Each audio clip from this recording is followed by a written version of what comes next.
These are the 4 mistakes you didn't know you were making that are preventing you from sticking to an exercise routine, or any routine for that matter, if you have ADHD. Let's dive in. Hello. What do you say, Luna? Doodly-doo. My name's Karen. I'm a fitness and wellness coach for ADHD-ers like yourself, and I help you look and feel good naked. I'm over 6 years experience coaching. I'm also a pro bikini athlete and certified personal trainer. What makes me different is that I don't just tell you what to do, because you're not going to stick with it. We know that. But I help you uncover what the self-sabotaging block is. It's causing you to stay stuck, and how to get past that so you can lose weight, get strong, and have more energy to do the things you love. Oh, now we're eating the mic. Mistake number 1, you are trying to follow an exercise routine versus a system. So routine is very black and white. It's very much, this is the plan. This is exactly what you're going to do, when you're going to do it, how you're going to do it, and you do it. Routines can work great for neurotypicals sometimes, because they like to have that specific structured plan. Like, great, I'm going to work out Monday, Wednesday, Friday for this long, doing this type of workout. And then the other days I'm going to do this workout. Great, I have the plan, I'm going to follow it. But that doesn't work well for us. Because we need flexibility and freedom. Because when we have the plan, we're good at planning, we don't want to do the plan. That sounds boring. Our brain wants to go somewhere else and follow the dopamine. What you need is a system. So a system gives you the structure that we know we need, but with the freedom and flexibility that we want. Think of it like bumper rails down a bowling alley lane. They have them for kids, if you've seen them, where you roll the ball, and it's going to bump side to side on the bumper rails, but it's never going to go in the gutter. That's the system. It gives you that freedom and flexibility to go side to side, but you're still going down the alley and hitting down pins and hopefully a strike. Yeah, that's amazing. So your fitness system gives you that freedom to say, hey, I actually want to do this today for my exercise. I actually want to do this because this would feel good, but you're never falling off track. I'm going to link some videos below where I go in depth on how to create a system for exercise and for nutrition so you can stick to exercise with ease. Mistake number 2 that you didn't know you were making: judging yourself when you fail at sticking to your exercise routine, when you fall off track. You're probably asking, how is this a mistake that I'm making? Well, if you start an exercise program and you fall off track after 14, 21 days, and you're like, oh, didn't do it. Of course I didn't stick with it. I never stick with anything. I have ADHD. It's impossible to stick with things.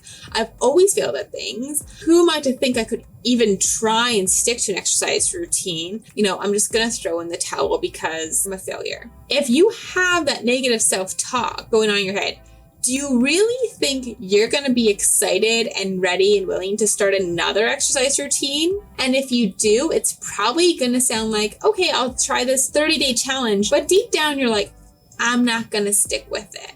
It's never worked in the past. But if you told yourself and fully believe, I can stick with things. I've stuck to lots of things in the past. Just because I haven't stuck to exercise doesn't mean I can't change that, and this time can't be different. You'd go in with a different self-talk, a different story that would actually considerably help you stick to your exercise routine or system, if you will. What I like to compare this as is, would you ever talk to a child that way? Maybe your kid, maybe a nephew or niece or someone you know. Would you tell them, wow, you're a failure. You can't stick with anything. I can't believe you even thought you could stick to this. Like, why did you even try? Like, just stop now. You have ADHD. It's never going to work for you. Would you tell them that? Probably not. And really, we're just kids in adult clothing. We have this inner child within us. So you'd rather probably talk to your child or a nephew or niece or yourself with love and reassurance, telling them, yeah, you can do this. Just try again. You're on the right track. You can do this. Your ADHD is not going to stop you. You got this. So if you remove the judgment,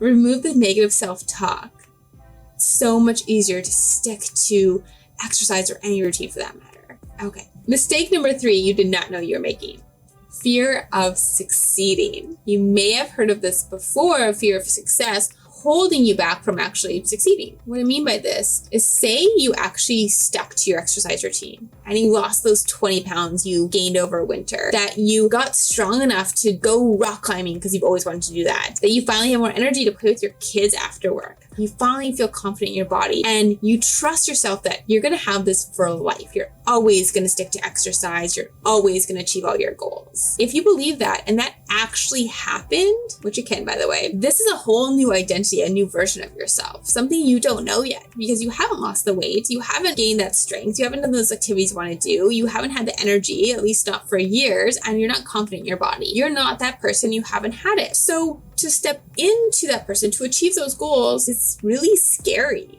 It's really uncomfortable because it's a new identity of yourself, and change is terrifying. Because if you become this new person, then you have to let go of who you are. And it's really comfortable, even though you don't like it right now, it's really comfortable being where you are because it's familiar, you know that. What if you changed into this new person and friends fell away? Maybe relationships are strained. Maybe you leave your job. What if you end up moving? What if so much changes? It's just so scary for your ego to even comprehend that or try to think that up. Conceptualize, that's the word I'm looking for. And honestly, it's probably going to be greater than you can imagine, but your ego is just scared. Its job is to keep you where you are, to keep you safe. So how do you get past this fear? It's making this new version of yourself feel safer than where you are now. It's getting so crystal clear on who you want to become that it feels safer, that you can let go of who you are, the identity you have now, and step into that.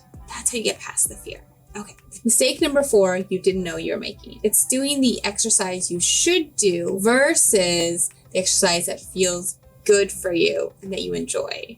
This is one of my favorite topics. I call it your movement flow. It's finding exercise, what I call movement, that's so exciting that you can't wait to go do it tomorrow, tonight, whenever. It's so engaging for your brain that even if it feels hard to your body, you don't care. You're having so much fun. You're so in it that you're in this flow state that your brain actually goes quiet, which then helps you have more focus, more clarity after the workout session.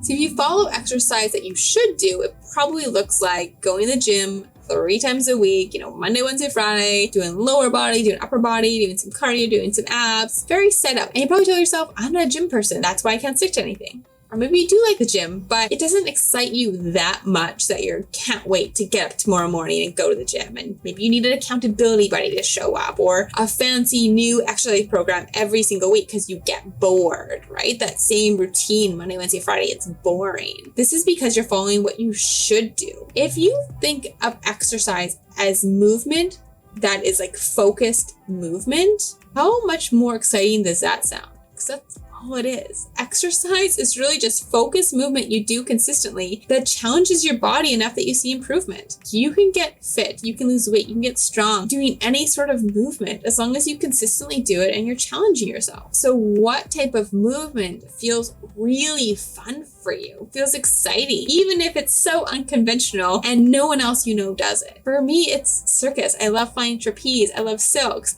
And yes, that's why I have a giant band-aid on my thumb because I ripped off half my nail in flying trapeze. Don't ask how that happened. Anyway, guys, those are the 4 mistakes you didn't know you were making. Number 1, it's using a routine versus a system. Number 2, it's judging yourself. Number 3, it is this fear of success and this fear of who you're becoming. And number 4, it's doing what you think you should do versus what feels fun. And hit subscribe because next week I'm going to be sharing more on what to do instead to get past these mistakes, to stick with exercise with ease. That's it, guys. Take care. Bye. Doodly-doo. So, let's pause there because I don't know what I'm going to say. Just going to do that again. How's that hair in my mouth? Okay. Mistake number 4, you didn't know you're making. Actually, let's do that all again. We're going to pause there because I don't know what I'm saying. Is this oh my God. Oh my God. I don't know what I'm saying. Okay. Let me paint a picture. Let's do that again as well. Let's just do that all again.